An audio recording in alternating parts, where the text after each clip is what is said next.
It's 12 o'clock. Time to reach for mobile water. Mobile water, unique in every way. Citi Prime News at 12 midday. Updates you on all the running stories and connects you to the newsmakers. Citi News.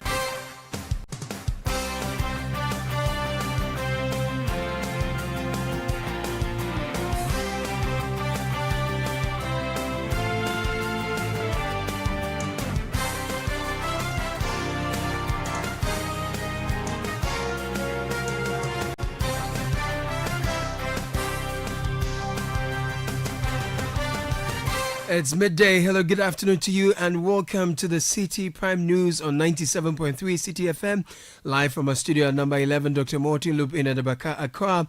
My name is Caleb Kuda. Coming up, High Court in Tamale orders rerun of Pandai parliamentary election with an order for a fresh poll in the next 30 days.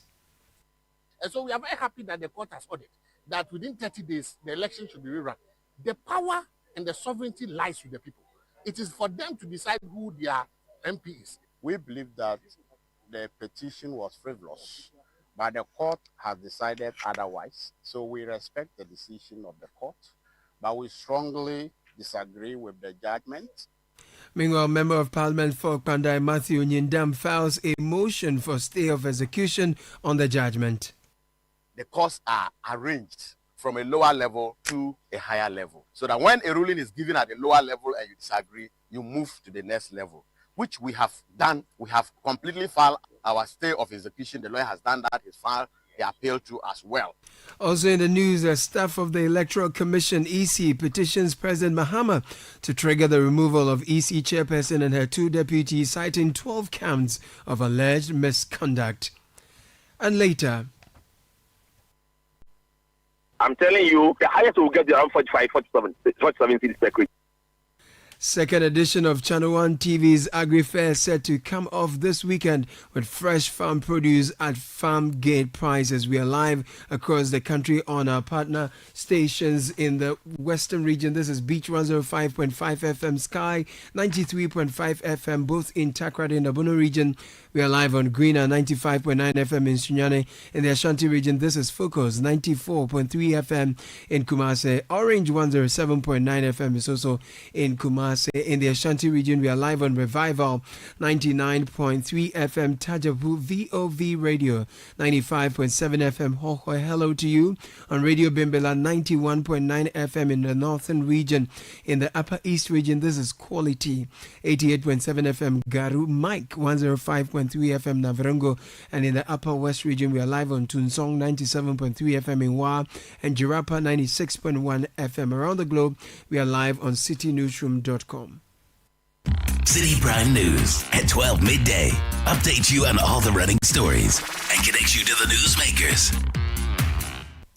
Thank you for staying with us. Let's settle for details of our stories now. And the High Court in Tamale has ordered a rerun of the Pandai parliamentary election, directing that a fresh poll be held within 30 days. The ruling by Justice Emmanuel Brew-Plunk followed a petition challenging the credibility of the 2024 results, citing irregularities in voting and collation. The court upheld the petition and instructed the Electoral Commission to organize a new election. A member of the NDC's legal team, Nikpapo Samoa Ado, in an interview says the ruling is appropriate and restores confidence in the process.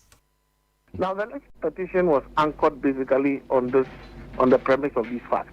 Now, after the election in the Pandai constituency at the police stations, there was a collation exercise that was to take place at the collation center. Now, every constituency has designated a collation center for the purposes of the parliamentary elections and even the presidential elections. Now, with respect to the parliamentary elections, on the onset of the collation exercise, there were disturbances. Now, you see, the collation center serves a couple of purposes, some of which include the ability of a candidate to challenge the results of any polling station and to ask for a recount, including the verification of the biometric system, among others.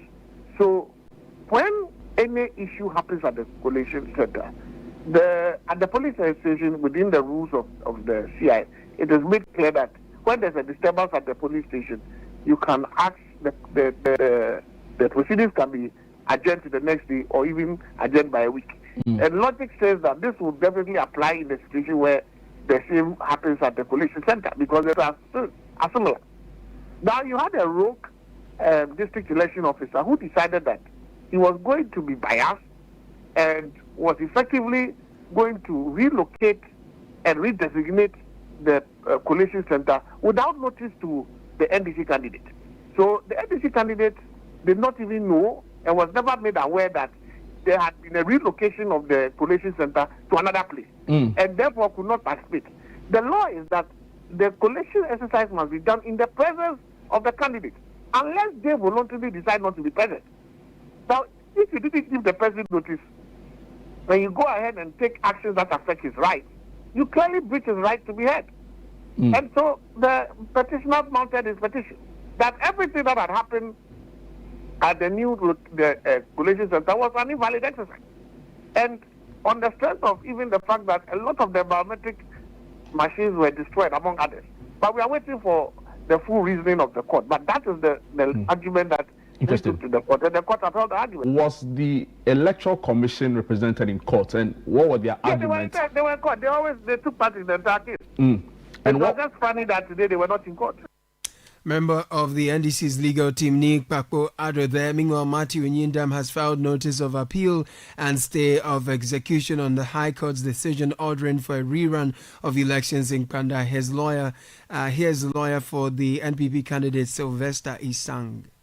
We believe that the petition was frivolous, but the court has decided otherwise. So we respect the decision of the court, but we strongly disagree with the judgment. And we have already shown our aggrievement by filing a competent notice of appeal. And we've added a motion for stay of execution. As a lawyer, if you have picked certain information that judgment will be compromised, you prepare. So you come for the judgment with a notice of appeal in your pocket. And so the only fight left for us is to follow the due process of the law. And that is by filing a notice of appeal. This is my notice of appeal. Now, the petitioner has been served with the process and he decided to throw it away. But that's proper service. In law, if they serve you a process and you throw it away, the bailiff will only go and prove service by saying that you were served, but you threw the process away. Sylvester Isang is lawyer for Matthew Nyindam, who has been speaking to the media after the court's decision. Take a listen.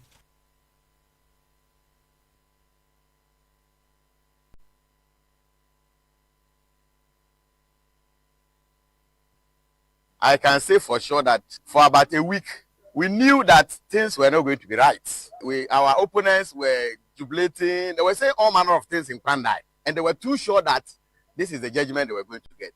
But as law-abiding citizens, I want to put on record that, yes, we respect what the judge has said. We vehemently disagree with him. I know that I won the election with a difference of 3,734. That is a clear victory. And if you look at the pink sheets, it's on record that they've admitted that every single pink sheet was given to all the political parties. I have my 152 pink sheets. They have their 152 pink sheets. And if you put the results together, we have won the elections. For some reasons, powers that may be, they decided to come to court and knowing very well that maybe they'll be able to use the state's powers to overturn certain things. But I think that we are in a country that is governed by laws. And that is why the courts are arranged from a lower level to a higher level. So that when a ruling is given at a lower level and you disagree, you move to the next level, which we have done this time. We have completely filed our stay of execution. The lawyer has done that. He's filed the appeal to as well. And we think that God being so good, the next is ours. I'm not afraid, let me put on record that for a run. You see, if genuinely we have to run, we won't have a problem. But if you decide to pave your way through, because you think that you are in government and you can use state powers to be able to coerce the people to vote for you, that's where we have a difficulty.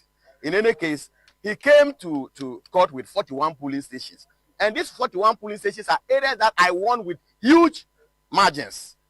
But they realized that if they get the judgment for even the 41 police station, they were going to lose it straight away. So for whatever reason, the judge said that we're going to have a rerun.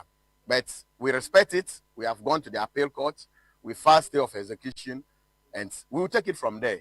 It is an interesting story, okay? Because it has never happened before. This is the first time something like this has happened in Ghana. And it should tell all of us that we are not safe. We need to sit up as a nation. Because if the executive can directly come, and you saw the court today, even the regional minister himself was in court. Almost everybody who matters was in court. And that completely told me that, Yale, what you are sensing is what is going to happen.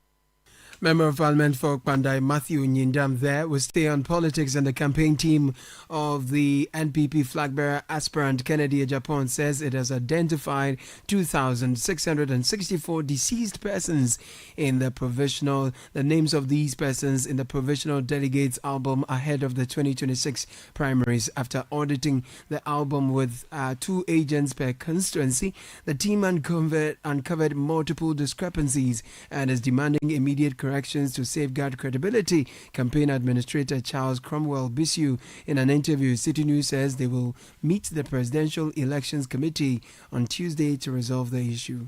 The reason why we voted to prompt them is not to chastise the Elections Committee, but in support of what they're doing, because they've done extremely well so far, trying to sanitize the system so that we have a fair, free and fair elections on the 31st of January. However, the Presidential Elections Committee set out that in 0276, we should all come together, do the verification, and then include past officers, remove deceased people and all that, as the conference of the party agreed on the 17th of July at the Legon Stadium. So basically, following that exercise and then meeting the Elections Committee on the 20th of November, we would have thought that the deceased people will be out of the album and then the new officers added on, but then they're still persistent. That is why we wrote to them. They've written back to us.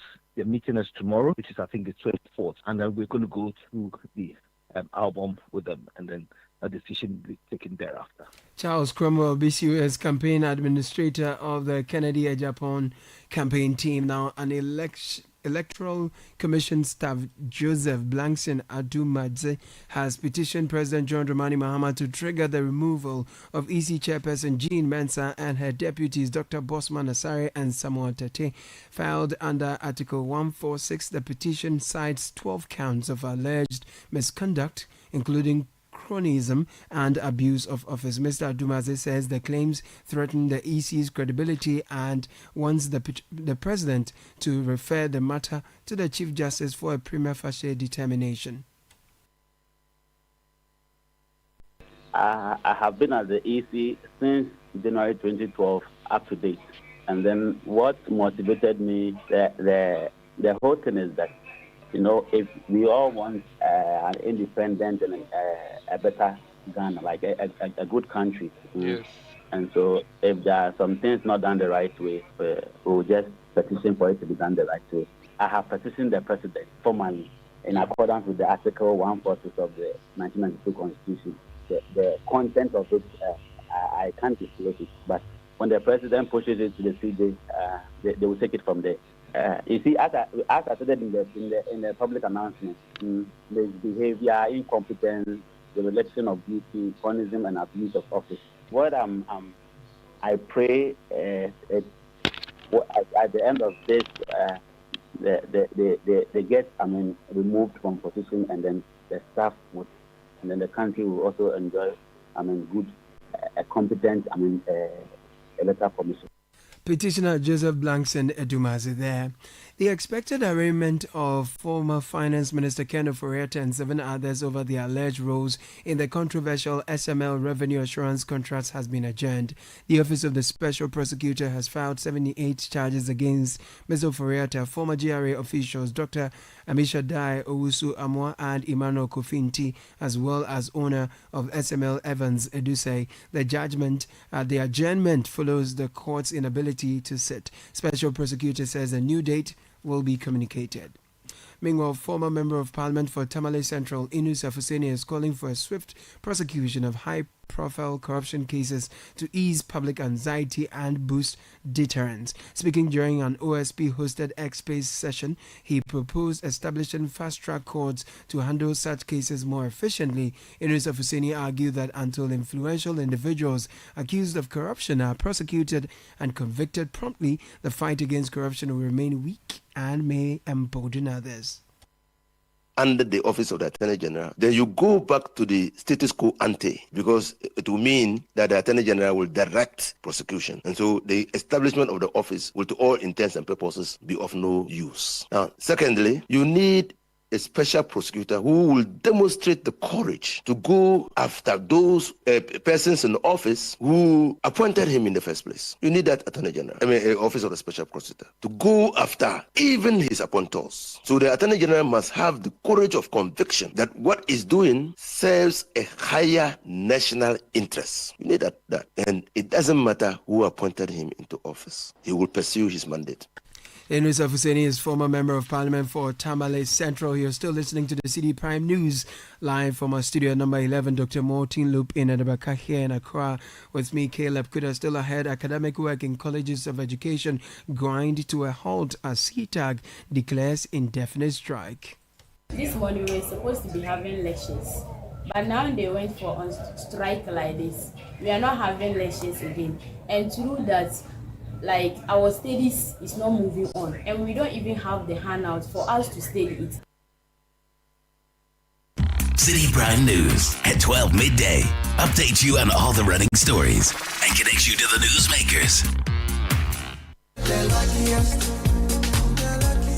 luckiest everywhere for everyone. Yeah. This year is going to be sweet. I don't just feel it, I know it, because the Luckiest Season 3 is back. And I'm about to show you how to grab your golden ticket. Just dial *712# and follow the prompts to purchase your ticket. Or go to theluckiestafrica.com, hit community tickets, and pick your lucky number. Or let the system do its magic. Choose how much you want to spend from 1 to 5,000 Ghana cedis. You can even buy a ticket for someone else. Be someone's hero. Payment? Easy. Mobile money in Ghana or card if you're international. One ticket can turn 1 CD into 500 times more. That's maths we love. Or your community could win 10 times more. So let's get lucky together, because luck is everywhere. Play responsibly, not for persons under 18 years. This promotion is regulated by the NLA on the Caritas platform. Citi Prime News at 12 midday. Updates you on all the running stories and connects you to the newsmakers. Thank you for staying with us. This is the Citi Prime News. To some of the stories now, and level 100 students of the Accra College of Education say they are frustrated and disorganized following the indefinite strike declared by CTAG today. When Citi News visited the campus, lecture halls were nearly empty, leaving many students confused about the academic schedule. CTAG's action stems from government's failure to honor agreements, including outstanding arrears and book and research allowances dating back to 2023. The students pleaded with the government to intervene immediately. We heard rumors about it that the teachers are going to go on strike, but then we didn't actually have that hope that it's going to be this soon. But this morning when we woke up and we saw the message in our groups, we were really sad, because we, the level 100s, we are new to the atmosphere and we are now learning new things as well, because new curriculum and everything. But then what can we say? The teachers have already decided to go on strike, but we plead for the government to intervene for us so that we won't be impacted negatively. Per what I saw, the strike will not help us. This is our first time and this is our third week. Imagine coming to a school and on your third week, lectures are going on strike and we have learned absolutely nothing. Some are sleeping. Perhaps we don't have anything to learn. They haven't given us anything yet. But personally, what are you engaging in? Right now like this, one of my friends just sent me some slide and I'm going through. But as I'm going through the slide, I doesn't understand anything because it involves most of practicals. Here are some students at Accra College of Education speaking about the impact of the CTAG strike. Let's go all the way to Bimbilla because students of the EP College of Education in Bimbilla have been left stranded as well following the strike. Now, City News visited the campus and observed that students expressed fears that a prolonged action could disrupt their academic calendar, especially for final year trainees. Some are urging government to immediately address the concerns raised by their tutors to prevent further setbacks to teaching and learning. This morning we were supposed to be having lectures, but now they went for on strike like this. We are not having lectures again, and through that, like our studies is not moving on, and we don't even have the handout for us to study it. Since we started, they said we are having STS, and now that the teachers are on strike, we are not doing anything. We are just here we are just here all by ourselves, sitting, doing nothing. This is even our third week since we reported, and we haven't done anything. So we are appealing to the government to do something about it because it's really affecting us. Those were some frustrated students of the EP College of Education in Bimbilla. We stay there because my colleague Mohammed Aminu Alabira is there with more. Mohammed, thank you for joining us this afternoon. How many students have you spotted on campus? And in addition to what they've told us, which we've already played, what else have they been telling you? And if you've seen any of their tutors, kindly let us know what their demands are. Yeah, thank you so much. Actually, when I went to campus, students were seen moving around endlessly. They didn't know what was going on because the news, according to them, came to them as a surprise. First years, second years, fourth years, they are currently doing their teaching practice and they are outside the campus. But today or this week, they say their teachers were supposed to come and do supervision on their teaching practice for them. So when I went to campus, actually the whole campus was very confusing because teachers, actually I've met some of them. They were in a meeting when I got there. The local chairman, together with his executives, were having a meeting with the other staff to take a decision as to what to do. And in the end, they also declared or they resolved that, yes, they were going to join the strike. So that was what happened, Madam Kenneth. Right. So what are the tutors demanding and what ultimatum are they giving the government? Yes, what they are demanding is that they say government had agreed with them previously that certain allowances were going to be paid. But as it is now, those allowances have not been met. So they are urging government to fulfill his promise, saying that no, all the promises that he gave them had not come to fruition. So no, until the right thing is done, they are not going to call up the strike. That was what the teachers were saying. Right. Mohammed Aminu Alabira, thank you for your report. That's our colleague in the That's our colleague Mohammed Aminu Alabira with that report from the EP College of Education in Bimbilla, speaking to us on the frustrations of stranded students following the nationwide strike declared today by CTAG. We stay a while longer on education-related issues, and the Ministry of Education has delivered more than 3,000 mono desks to Labone Senior High School in Accra after reports that newly enrolled Form 1 students were forced to sit on the floor and use dining benches as makeshift desks. The school had formally requested for 3,282 desks through the GES, which Get Fund approved in full. The delivery forms part of a nationwide program to supply 200,000 desks to schools transitioning from double track to single track. We'll stay a while longer on this particular development because if you go to senior high schools in the Sekondi Takoradi metropolis, they say they are not facing furniture or space shortages as reported in other parts of the country, although most headmasters declined on record interviews. The Fijai SHS headmaster told Citi News that the school prepared for 9,000 students but received fewer freshers. Western Bureau Chief, Western Region Bureau Chief Kwesi Ajayanim reports that several classrooms at Fijai SHS had empty seats. Kwesi Ajayanim joins us with more. Kwesi, what have you been seeing? Well, what I've gathered so far is that when it comes to the grade A, category A schools, they are having some kind of more numbers, and so space is likely to be an issue. I mean, I checked with the St. John Secondary School in Second D, where they also had around 900 vacancies, but as we speak, they've gone beyond that number, and so issues of space is likely to come up. This is according to the headmaster of St. John's, Reverend Father George Eduayao, and he is also the class president. According to him, so far there isn't much issues being reported by his colleague headmasters in the region. He mentioned that if you take the category B schools and C, they are even crying for more numbers. And Fijai, where they have not been able to so far exhaust the 900 space that they have. It's a category B school. And so it's obvious that they are even looking for more numbers. Hence the empty chairs that we saw in some of the classrooms that we visited. But when it comes to the category A schools like St. John's, GSTS, they are having a bit of pressure in terms of the numbers that is coming. But generally in the Western region, schools that we've visited, we didn't receive complaints of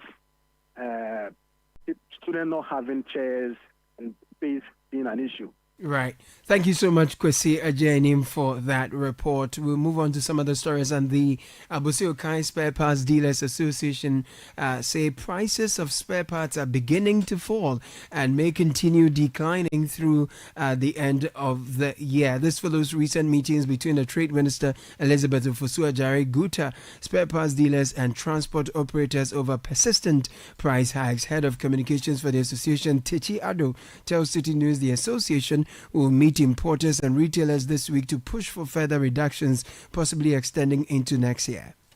But some of the price has been reduced already, but we need more. At least the way we anticipated that the price will come down is not what we are seeing. But there's more prices down. It left more. That's what I'm saying, by 90%. But from now to the end of the year, you see more prices will reduce. But mind you, next year 2026 is going to be 99.9% prices reduction in our spare parts industry. Next year, 2026, we are not educating our people. We are talking to importers. Because a lot of us are retailers. The importers are very few. Only few of us can be retail and importer at the same time. So we are talking to the importers and the retailers. So for the close of this weekend, there's something good or the solution. At least we'll get a solution to that. Techi Ado is head of communications for Abose Okai Spare Parts Dealers Association.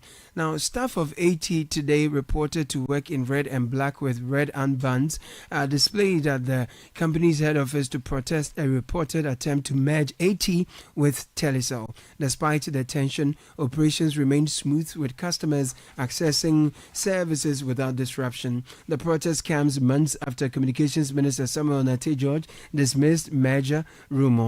Attempts by Citi News to get management's reactions were unsuccessful. The Greater Accra Poultry Farmers Association says it will open its own egg outlets in Accra to curb what it calls unfair pricing by traders. The association notes that the crate sold at the farm for 40 to 47 cedis is retailed for up to 80 cedis in the city, forcing consumers towards cheaper eggs sold by foreigners. CEO of the association, Ali Mohammed, in an interview on the City Breakfast Show, says government's intervention is needed to support local farmers. These market queens, they bear the less risk or no risk. What do they do? They don't buy these eggs with cash. They take them on credit. So the farmer is at their beck and call. You come back in 2 weeks' time. Oh, you, Manton. They take it from the farm gate price. They don't give you the money. Okay. They sell it before they return the money. So why can't you, the farmers, come together and cut out the market queens? We can. Look, as at the last council meeting, we wanted to create some satellite markets within Accra. Saturday, Sunday, with the defined time. We will run the advert. We will run the advert through your medium because Citi FM has become the mouthpiece for farmers. We want to run this thing for every Saturday. Look. Before you continue, this Friday, Saturday, and Sunday, we have a big agri fair at Ifua Sutherland. We have already registered, and with the last time we participated, this time I just want to know, will you give, what price are you giving? I'm telling you, the highest will get around 45, 47 cities per crate. Ali Mohammed is Greater Accra Poultry Farmers Association president. Now, the second edition of Channel One TV and CDFM's Agri Fair comes off from the 28th to the 30th. That's this weekend at the Ifua Sutherland Children's Park. Here is our head of programs production at Channel One TV, Apioko Seriram Ashong Abe, speaking ahead of it. We can't all drive to Kunkrentumi to go and buy what we want to buy from the farm gate. Yeah. Right? You may not, if you're not, you even find a route to take you there.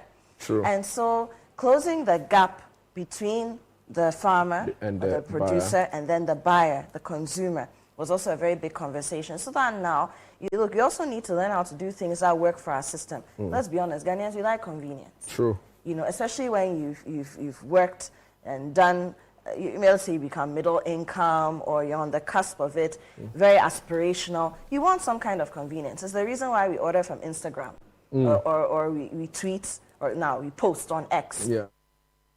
That was the head of programs production at Channel One TV, Apioko Seriram Ashong Abe.